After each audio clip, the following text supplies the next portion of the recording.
Hey folks, Gary here.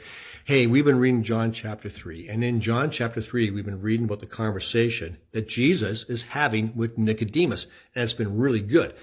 So what happened to Nicodemus after that? Well, we're going to look at John chapter 7 today. And here's the thing. John chapter 7, Jesus goes and he attends a festival of booths.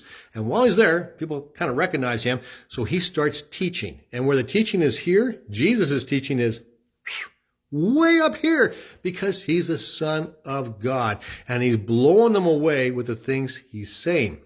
And so people are going, man, this guy's the prophet. No, this guy's the Christ. This guy's this. This guy's amazing. They can't believe what they're hearing, and they know that Jesus is not an ordinary man.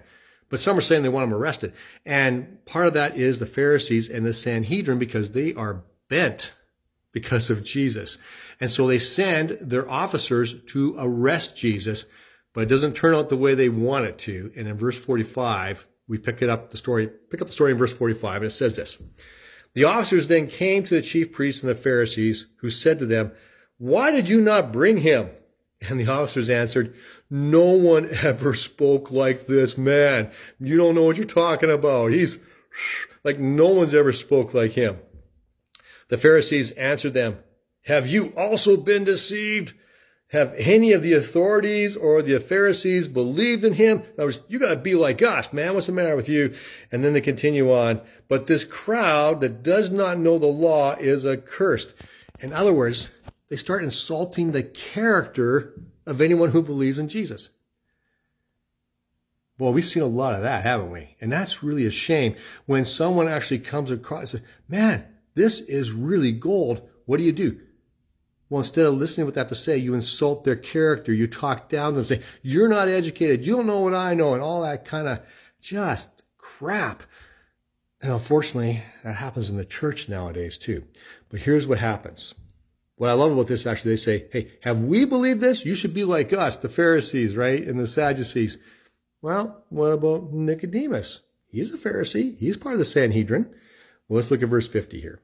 Nicodemus, who had gone to him before, and who was one of them, said to them, "Does our law judge a man without first giving him a hearing and learning what he does?" They replied, Are you from the Galilee too? Search and see that no prophet has arisen from the Galilee.